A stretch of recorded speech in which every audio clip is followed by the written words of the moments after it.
Right now, my team and I are on the phone with about 40 spa owners a week.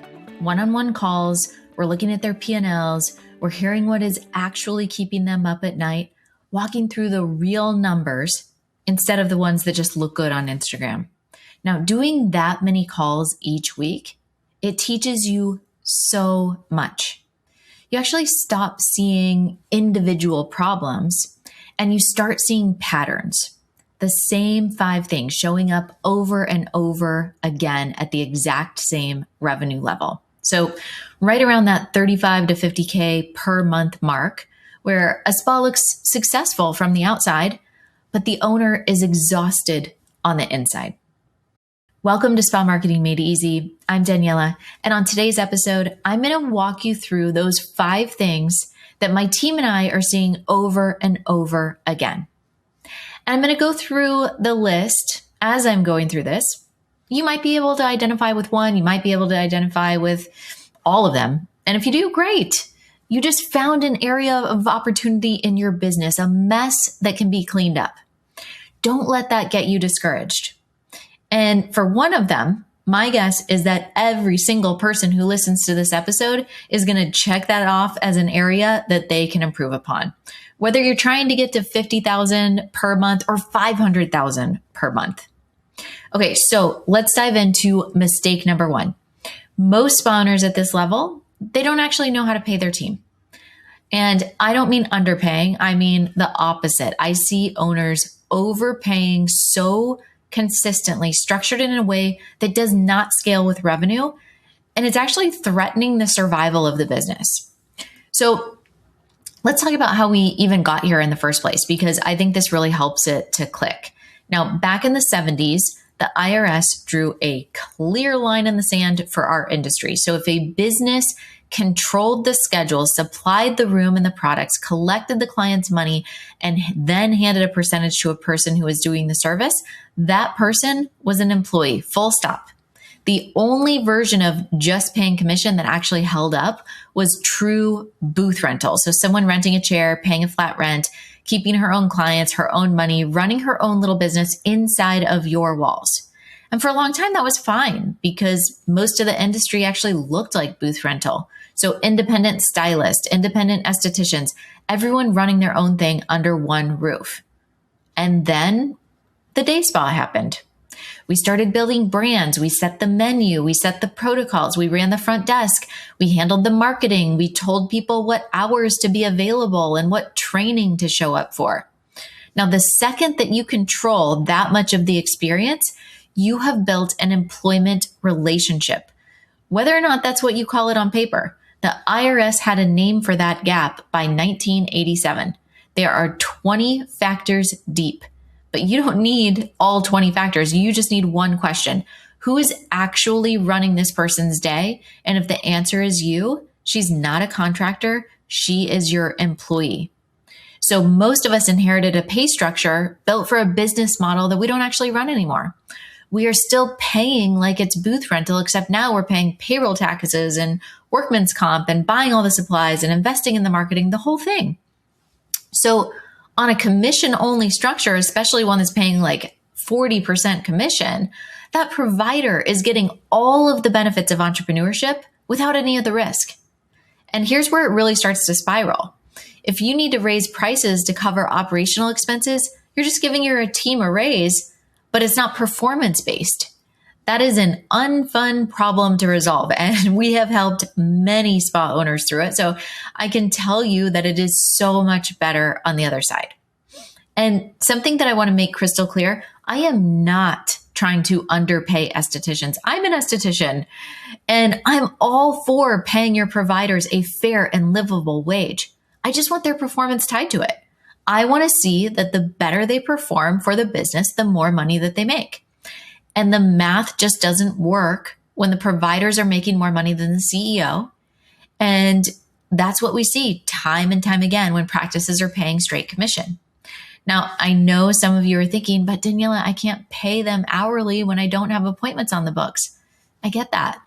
I know that so many spas start out on commission only because it's the only way that you could make it. But in my mind, they're solving for the wrong problem. Now, I believe that it is your job as the CEO to get your providers busy. It is your provider's job to retain them. So if there's not enough appointments on the books, then that's a marketing issue that needs to be solved. So tie it back to problem number one, not paying your team correctly. Spas that scale have a standardized pay structure that pays based off of performance and contributions to the practice. Okay, let's move on to mistake number two. They don't know how to hire or onboard correctly. Now, most spa owners, many spa owners, hire the way you treat a burn. Fast, urgent, whatever stops the bleeding right now. Someone quits on Tuesday and by Friday, you've hired the first warm body who could start on Monday. That is not hiring, that is triage. And what triage produces is turnover. You hire for a Band-Aid, the Band-Aid doesn't hold, and 6 months later, you're back where you started, except now you've also spent the time and money training someone who's gone.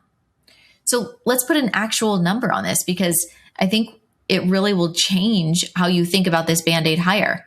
For hourly and service level roles, the typical cost of replacing someone runs 40 to 70% of that person's annual salary once you account for everything.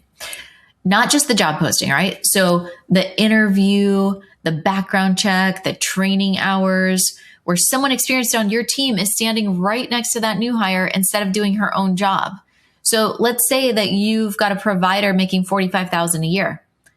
That Band-Aid hire, the one you brought on fast because someone quit on a Tuesday, could cost you somewhere between $18,000 to $31,000 to replace once she doesn't work out and you're back at square one. That's serious money. And just because you're not tracking it doesn't mean that it is not costing you. Now, the good news is this can be fixed, okay? A real job posting, a real job description, a defined training period with a rate yourself 1 to 10 checklist before anyone touches a client on their own, a standardized onboarding process. One of the AI employees that we build inside of Growth Factor implementation is an onboarding support. So it saves our spa owners a week of time and who knows how much money from decreasing that turnover process. It costs you more time up front, but it costs you far, far less over a year. Mistake number 3 is that they stay in the treatment room because they've convinced themselves that there's no way that they can find good people. Okay, so here's what I've noticed. It's almost never actually about the talent pool. It's trust, it's control. It's the fact that nobody ever properly trained the person that they hired. So of course, that person isn't performing at the level that the owner would. You cannot build a business around the life you want to live if you are the bottleneck every single service has to pass through. The training system is the trust system. If you have not built one, that is the actual problem, not your team. And look, I'm not against the treatment room. I'm against building an owner-dependent business. If being in the treatment room brings you joy, that's amazing. And I want your company to be able to hit its financial goals without the revenue that's coming from you. Now, I totally get wanting to keep your skill set up. That is not what I'm talking about here. I'm talking about those who stay stuck in the room because no one can do it as good as them. It's a trap, and it's one that I don't want you to get stuck in. All right, mistake number 4. So many of you are brilliant in the treatment room, and you've never been taught the basic technical skills that would literally save you hours every single week. Okay? Truly brilliant clinicians, incredible hands, incredible outcomes, and you don't know how to organize a Google Drive folder. Okay?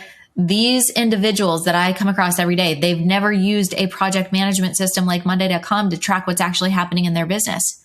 Now, I totally get that clinical training does not include an afternoon on tech, but it's time to stop treating basic tech literacy as an option when you're an entrepreneur. Now, I can't even imagine the things that my kids are going to be doing when I'm a grandma. It will probably be so far beyond my comprehension. But what I can tell you is that I will never stop learning. Okay, I'm not asking you to know how to code. I'm not asking you how to build apps or anything crazy like that. I'm asking you to know how or attempt to learn how to navigate the most basic digital tools to keep your business organized so that you can save time and money. And look, zero judgment on our end. I have all the patience in the world for someone who is genuinely trying to learn something. If I see that there is effort being put in, I will explain the same thing 700 times for someone to feel confident, and I will do that gladly. Okay, mistake number 5.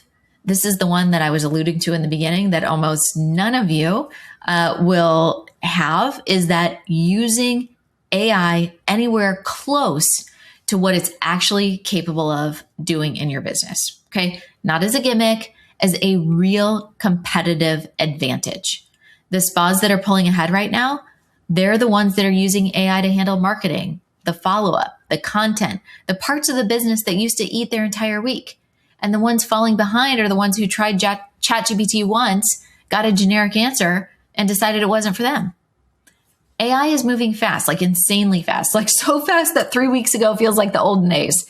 This is the thing, though, that can save you thousands of dollars in so many different aspects of your business.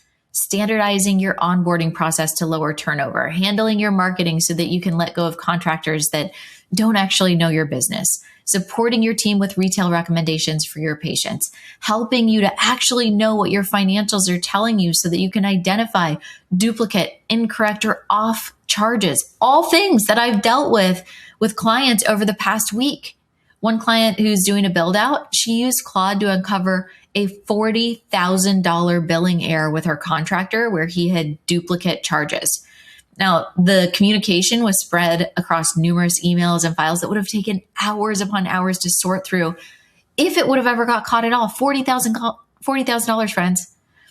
Now, another client, she dove into her financial workspace. She uncovered duplicate charges along with charges for services that she was no longer using. I had another gal who found a $200,000 cost of goods section on her P&L in 1 month that she had no idea about. And, in finding that, she was able to generate a list of questions for her CPA. Now, whether that categorization was right or wrong, I don't know. I'm not a CPA. It could be very well part of a strategy that they were focusing on for her benefit. But still, the benefit, knowing that is going to facilitate a deeper relationship, a deeper understanding, and more confidence for that business owner. And look, Claude and these AI employees and why and how we're moving so fast. This is why we've been doing so much work behind the scenes here at Addo this year. 8 humans on our team right now, getting ready to hire again. By the time that this is out, we'll probably have added more humans to our team. We're at 30 AI employees working alongside of us. That's going to probably be up to 40 by the time that you are listening to this episode. We're on track to cross 100 AI employees before the end of the year. And that's part of why this show is starting to feel a little too small for where this conversation is heading. Something is shifting here at Spa Marketing Made Easy, and I am going to let you in on that shift very, very soon. Thank you for your patience. I'm so excited to tell you about what we've been working on behind the scenes. Now, for today, I want you to pick just one thing that we've talked about, okay? I want you to give it a week. I want you to look at it honestly. I want you to write down what you noticed. Send me a DM on Instagram and tell me which one it was. Action creates clarity, okay? Don't just listen. Go and do something with this. Make a change in your business that is going to help support you in building a business around a life you want to live. All right, my dears, I will catch you on the next episode.